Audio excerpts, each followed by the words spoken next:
Oh là là, ça fait bizarre. Oh là là, mais qu'est-ce qu'elle est pas régulière celle-là. Bon, on va parler de choses sérieuses. Parce que là, j'ai un petit peu un flot de pensée, je vous avoue. J'ai un petit peu moins de motivation qu'en début d'année. C'est-à-dire que j'ai un petit coup de mou, probablement. Voilà, le bulletin de notes, même si on a les félicitations, on n'est pas satisfait parce qu'on n'est jamais satisfait. Et en vrai, je pense que ça peut en froisser certains parce que c'est vrai que les notes, souvent, c'est assez toxique. Les notes ne sont pas représentatives de notre intelligence, loin de là. Mais je vous avoue, je me sens quand même conne.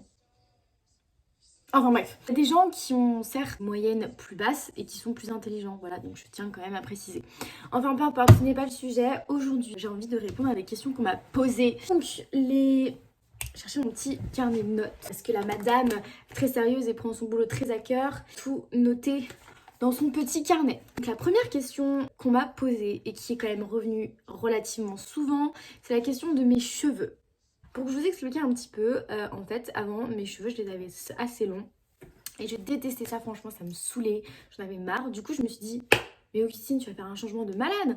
Et à partir de ce changement, j'ai vraiment genre coupé mes super courts. Je suis vraiment passée de ça à ça. Voilà. Et en sachant que le modèle, c'était ça. En gros, c'est à peu près l'idée. Et quand en fait, je les ai coupés en octobre 2022, et en fait, quand ils ont repoussé, c'est vrai qu'ils ont repoussé relativement vite. Et là, en fait, ça me donne un peu... Je vais faire un 360 parce que je sais que forcément qu'on va me demander.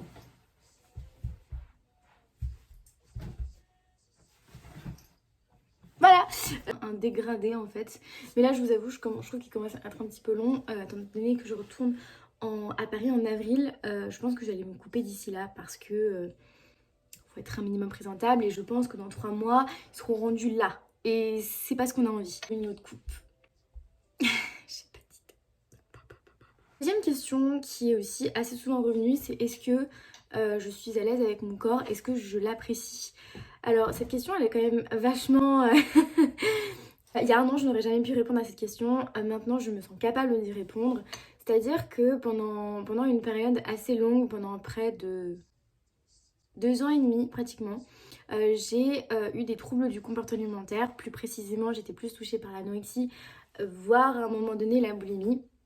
C'est des sujets assez sensibles pour certains, mais c'est-à-dire que pendant la période du confinement, j'ai pris énormément de poids et quand en fait je me suis clairement regardée dans le miroir, je me suis dit là c'est pas possible, il faut que tu maigrisses et c'est comme ça que je suis tombée dans les troubles du comportement alimentaire et que j'ai perdu énormément de poids. Je vous recommande pas du tout, c'est pour ça que je fais beaucoup de vidéos ou du moins j'essaye d'expliquer au maximum l'alimentation, comment ça se passe, etc. Parce que la barrière en fait entre manger, enfin se restreindre pour manger et tomber dans les troubles du comportement alimentaire, elle est très très très infime. Il faut juste pas jouer avec ça. Moi je conseille personnellement de pas faire de régime parce que ça sert à rien et surtout que les régimes c'est nul. Je dirais l'objectif c'est juste de manger équilibré, faire du sport régulièrement et genre vraiment pas se prendre la tête. Enfin, du coup pour la réponse à la question, parce que je blablate, je n'ai pas répondu à la question. Oui, je dis que je me sens mieux dans mon corps actuellement. Ce n'est pas encore ça, même encore relativement des complexes, notamment au niveau de mes formes. Mais en soi, j'ai fait quand même beaucoup de progrès. J'arrive quand même à mettre de plus en plus de vêtements, à me filmer de plus en plus dans mes vêtements. J'arrive de mieux en mieux à me prendre en photo, alors qu'avant, c'était pas du tout possible. Donc c'est vrai que je commence déjà un petit peu mieux à m'accepter et je trouve ça juste génial parce que autour de moi, tous les gens, ils sont super bienveillants et ça, c'est ce qu'on aime. Et j'aimerais vraiment créer du coup cette communauté de bienveillance, à s'accepter dans son corps parce que n'importe quel corps est beau, qu'il soit gros, qu'il soit mince, qu'il soit avec des formes ou sans forme, je trouve qu'il est quand même beau. Il faut pas se prendre la tête et voilà. Et les objectifs, on les atteint, mais en fait, il faut vraiment de la patience. Pas patient, c'est-à-dire, hop, comment perdre 10 kilos en 2 semaines. C'est faux, je l'ai jamais recherché sur internet. Plus on se prendra la tête, moins on perdra du poids, plus on va se bloquer, plus on va faire l'effet yo-yo et c'est vraiment pas ce qu'on a besoin. Tu sais que pour certaines personnes, le sujet de l'alimentation c'est super compliqué parce qu'il y en a qui justement vont se réfugier dans la nourriture, crise de boulimie ou alors se restreindre quand ça va pas. Le rapport à notre alimentation c'est quelque chose de super complexe. Stop au contrôle, donc c'est un livre que j'ai dû lire au moins je ne sais combien de fois. Voilà, on voit clairement que j'ai surligné de partout de Lise Bourdeau. Elle a écrit de nombreux livres sur l'acceptation, etc. Et ces livres, c'est vrai qu'ils m'ont quand même vachement aidé, que ce soit au niveau du développement de soi-même, etc. Mais je pense qu'il y a quand même un réel déclic à avoir par rapport à ça, que les gens ont à leur manière, ont à leur rythme.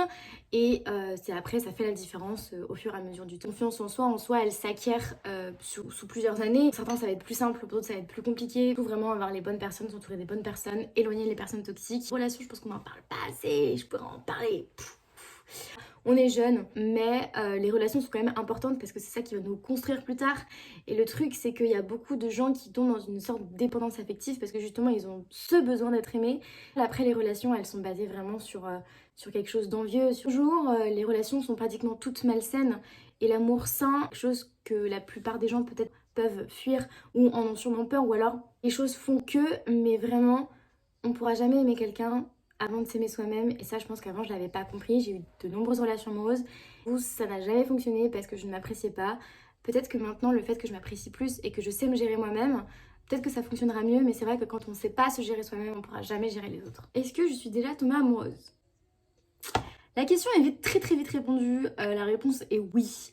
Honnêtement, si je devrais parler d'amour, parce que le sujet de l'amour il est quand même assez fréquent, je pense que l'amour c'est quelque chose de très très fort et que aujourd'hui on banalise énormément. C'est beaucoup dire le je t'aime comme ça, on va beaucoup dire vas-y on sort ensemble, etc. Et la plupart des gens en fait vont se mettre en couple avant même de se connaître. Et moi je pars toujours du principe qu'on connaît la personne avant de se mettre avec. Malheureusement la plupart des gens ne le comprennent pas et ce pourquoi j'ai l'impression que tous les couples sont superficiels aujourd'hui. Tous sont basés sur de l'attirance physique et non sur de réels sentiments.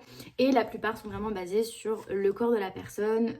Ok, elle est belle, il est beau. Après, ça tient pas de moi parce que ça ne fonctionne pas, parce qu'on s'est pas connu avant, parce que ça allait super vite, etc. Au final, après, ça foire. C'est super dommage parce que on est jeune et en mode, ok, on doit vivre nos expériences. Ok, c'est bien d'avoir plusieurs expériences parce qu'en fait, c'est ce qu'il faut. Parce que si on rencontre, je sais pas, l'amour de notre vie, admettons, hyper jeune, et qu'en fait, on va juste se délaisser à lui ou à elle et qu'en fait on laisse aucun champ pour les autres et on se prive en fait en attendant, votre couple ne durera pas, que les choses vont passer, vous allez vous lasser et après ça va très mal se finir. Aujourd'hui les relations soient vraiment basées que sur la superficialité et en fait on regarde pas profond, ou alors justement que vraiment que les gens vont mal, ils vont vraiment juste vouloir sortir avec quelqu'un alors que pas se gérer eux-mêmes.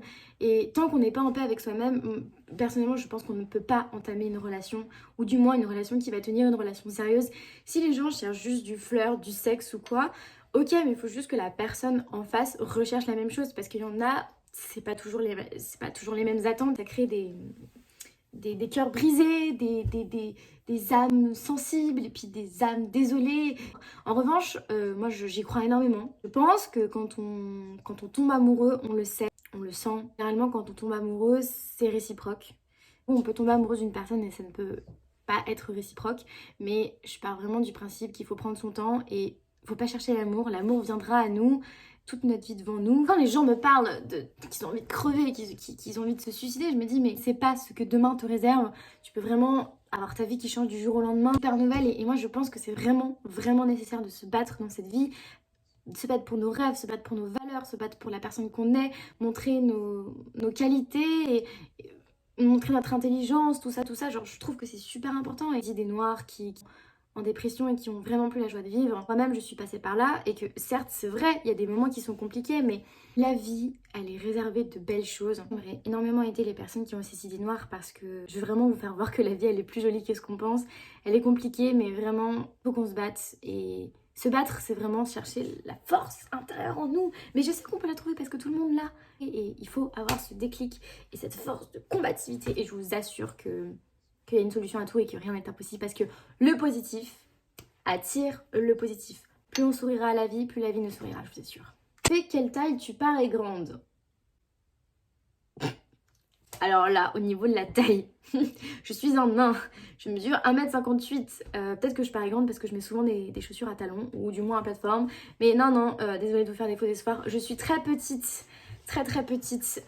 Excusez-moi, mais bon, j'ai gâché vos rêves. Qu'est-ce que ça pourrait faire si je faisais 1m72? Non. En fait, non. C'est très bien. Parce qu'il y a une fille qui faisait 1m72 que je n'apprécie guère. Non, 1m70. Non, 1m72. Non, bon, enfin bref, quelle importance. Prochaine question. Tu es de quelles origines? Alors, je suis 50% thaïlandaise et 50% française. Voilà, il y a beaucoup de gens qui me comparent à une coréenne ou à une japonaise. Pas du tout. Voilà, je suis française-coréenne. Donc, mon papa, il est thaïlandais, 100% thaïlandais. Et ma maman, elle est française. Voilà, donc ma maman, elle est très très grande. Elle fait 1m66, yeux bleus et les cheveux blonds.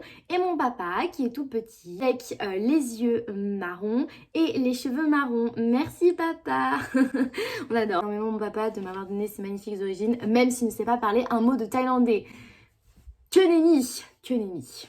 Tes romans préférés ou quel type de livre tu lis? Je lis beaucoup de livres au niveau du développement personnel et je lis beaucoup de philosophie. Actuellement, je suis en train de lire Le plaisir de penser de Comte Sponville.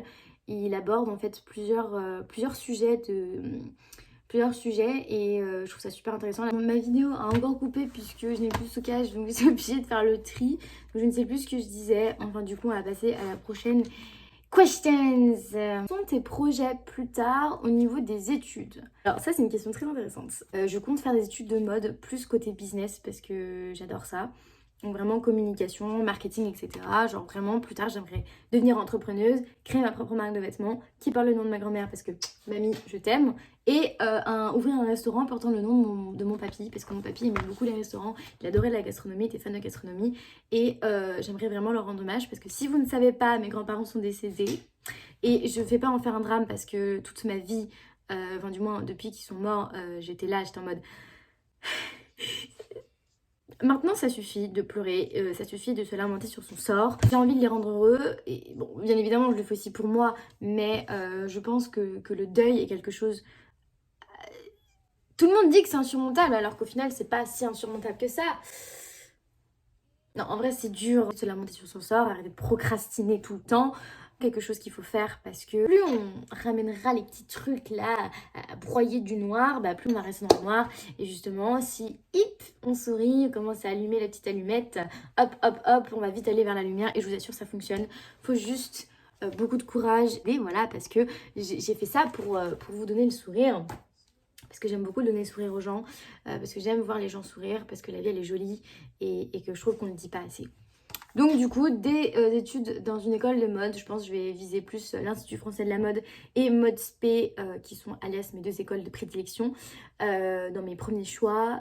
Donc c'est pour ça que je suis beaucoup sur Paris et que j'y retourne probablement, pas si sûr que ça, dans 9 semaines exactement. Si on compte les semaines. Oui, oui, oui. Alors, prochaine question, c'était quelles sont mes passions? Alors, la plupart de mes passions, j'en ai un petit peu beaucoup. Je suis passionnée de mode, notamment le style old money. Je pense que vous l'avez déjà vu dans mes vidéos, c'est un petit peu logique. Je suis passionnée de littérature, notamment la philosophie, parce que j'aime beaucoup en fait tout ce qui est développement personnel. Qu'est-ce que j'aime aussi? J'aime beaucoup dessiner, j'aime beaucoup peindre. C'est vrai que je peins pas mal. La plupart de mes tableaux, la plupart des tableaux en fait qui sont chez moi, c'est moi qui les ai peints. J'aime aussi coudre, créer des vêtements. Après ça reste vraiment plein d'activités différentes. J'adore aussi la cuisine, je cuisine beaucoup. Mais c'est vraiment plein de petits hobbies comme ça. Mais je dirais que le plus, c'est écouter la musique parce que je suis vraiment une fada de la musique. Notamment la musique classique, le jazz et le funk. C'est toute ma vie, même si j'aime la pop, mais... je crois que la musique classique, c'est mon papy qui m'a donné cette passion. Notamment le piano et le violon. Et peut-être la guitare aussi, parce que c'est vrai que j'aime beaucoup la guitare, parce que j'en écoute pas mal. Que pour mes 18 ans, j'aimerais énormément aller à l'Opéra de Paris, voir un orchestre, peut-être la symphonie de Mozart ou de Beethoven. Plus Chopin, parce que j'adore Chopin. Donc c'est à peu près ça. Je crois que j'ai tout dit. Oui. Enfin voilà, je vais m'arrêter là pour les questions parce qu'après j'ai pas envie que la vidéo dure 1 heure pour une FAQ. Mais j'espère que j'aurai répondu et que vous me connaîtrez un petit peu mieux. En tout cas, surtout n'hésite pas à t'abonner, à liker, à partager. Ça prend vraiment que 2 minutes, voire même pas 30 secondes, même pas, peut-être moins. Si tu veux me soutenir, si tu veux m'aider à payer mes études, si tu veux juste suivre mes aventures, que je te donne plein de conseils, que je te donne le sourire, c'est avec grand plaisir. Et surtout, prenez soin de vous bordel, prenez soin de vous.